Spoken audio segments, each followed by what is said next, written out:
দর্শক, আজ 31শে জুলাই 2026। আশা করি আপনারা সকলেই ভালো আছেন আর আমিও ভালো আছি। দর্শক, আজ আমাদের একটি দুধের গাভী বিক্রি হয়ে গেল। গরুটি ছিল বর্ধমান জেলার মন্তেশ্বর থানার একটি চাষি বাড়িতে। আপনারা দেখতে পাচ্ছেন খুবই মোটা তাজা এবং লম্বা চওড়া বড় মাপের একটি গাভী, সেরা গাভী। দর্শক, এটি 3 নম্বর বাচ্চা দেবে, 10 থেকে 12 দিনের ভিতরে বাচ্চা দেবে। আগের বিয়ানে দুধ হয়েছিল 26 কেজি, এই বিয়ানে আশা করা যায় 27 থেকে 28 কেজি দুধ করবে। দর্শক, এই গাভীটি নিয়েছেন দক্ষিণ 24 পরগনা জেলার জয়নগরের একজন ভাই। আজ এই গরুটি সেই ভাইয়ের বাড়িতেই ডেলিভারি দিতে যাব। দর্শক, প্রকাশ্য দিবালোকে সমস্ত সরকারি কাগজপত্র করে আমরা পশ্চিমবাংলার সমস্ত জেলাতে দুধের গরু হোম ডেলিভারি করে থাকি। আপনারা যদি কেউ দুধের গাভী কিনতে চান অথবা যদি কেউ দুধের গাভী বিক্রি করতে চান, আমাদের সঙ্গে আপনারা যোগাযোগ করতে পারেন। পশ্চিমবাংলার সমস্ত জেলা থেকে আমরা দুধের গাভী ক্রয় করি এবং পশ্চিমবাংলার সমস্ত জেলাতে আমরা দুধের গাভী বিক্রি করে থাকি, হোম ডেলিভারি করে থাকি। ভালো জাতের দুধের গাভী যদি কেউ বিক্রি করতে চান, আপনারা আমাদের সঙ্গে যোগাযোগ করতে পারেন। আমরা আপনার বাড়িতে গিয়ে নিজের দায়িত্বে কাগজপত্র করে দুধের গাভী ক্রয় করে নিয়ে আসব। যাই দর্শক, এখন গরুটি আমরা গাড়িতে ওঠাবো। খুবই বড় এবং মোটা তাজা গরু, তাই খুবই সাবধানে গাড়িতে ওঠাতে হবে। যাই হোক দর্শক, আপনারা দেখতে পাচ্ছেন খুবই আরামের সাথে আমাদের গরু কিন্তু গাড়িতে উঠে গেছে। আর ওর আরামের জন্য আমরা মেঝেতে ম্যাট বিছিয়ে দিয়েছি এবং যাতে ও কোনো রকমের আঘাত না পায় সেই জন্য গাড়ির দুই সাইডেও কিন্তু ম্যাটের ব্যবস্থা করেছি।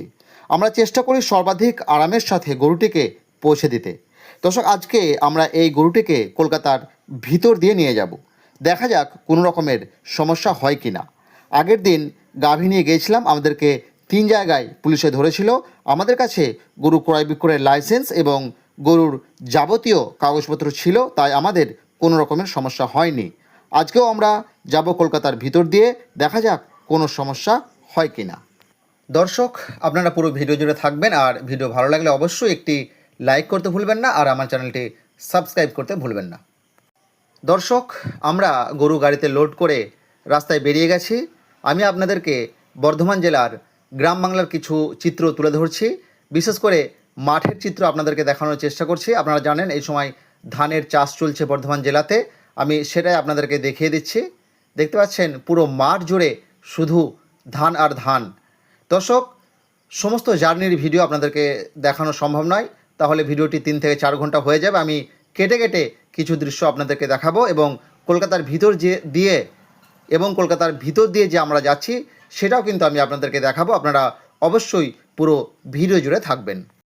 যাই হোক দর্শক, আমরা প্রাণের শহর কলকাতার ভিতর দিয়ে যাচ্ছি। আপনারা এই জায়গাটিকে দেখলেই চিনতে পারবেন, যারা কলকাতাতে এসেছেন তারা চিনতে পারবেন আসলেই আমরা কলকাতার ভিতর দিয়ে যাচ্ছি কিনা। আপনারা সেটা কিন্তু সরাসরি দেখতে পাচ্ছেন। দর্শক, এই গরুটি আমাদের যাবে জয়নগর, বারুইপুর হয়ে আমরা জয়নগরে যাব।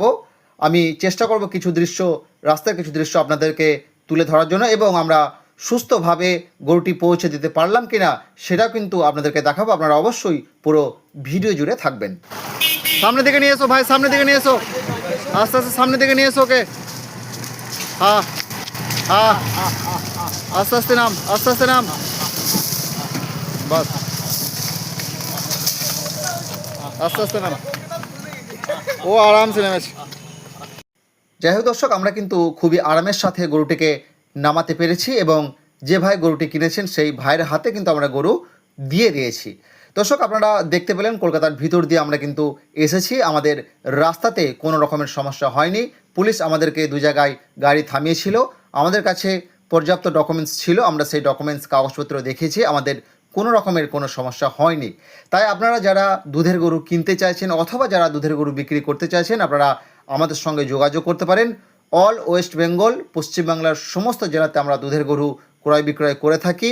পুরো দায়িত্ব নিয়ে আপনার বাড়ি পর্যন্ত গরু পৌঁছে দেব, সরকারি কাগজপত্র বানিয়ে তারপরেই কিন্তু আমরা গরু পাঠাই। দর্শক, আপনাদেরকে যদি কেউ বলে যে পশ্চিমবাংলার সমস্ত জেলাতে গরু পৌঁছে দেবো, আপনার বাড়ি পর্যন্ত গরু পৌঁছে দেবো, আপনারা অবশ্যই তার আগে তার লাইসেন্স দেখে নেবেন এবং দেখে নেবেন গরুর কাগজপত্র সে আসলেই বানাচ্ছে কিনা, সরকারি কাগজপত্র বানাচ্ছে কিনা সেটাও আপনারা দেখে নেবেন। তার কাছে অবশ্যই সেই কাগজের একটা ফটোকপি চেয়ে নেবেন এবং তারপরেই তাকে কিন্তু আপনারা অ্যাডভান্স করবেন। যাই হোক দর্শক, ভিডিওটি আমি এখানেই শেষ করছি। ভিডিও যদি ভালো লাগে অবশ্যই একটি লাইক করতে ভুলবেন না, আর আমার চ্যানেলটি সাবস্ক্রাইব করতে ভুলবেন না।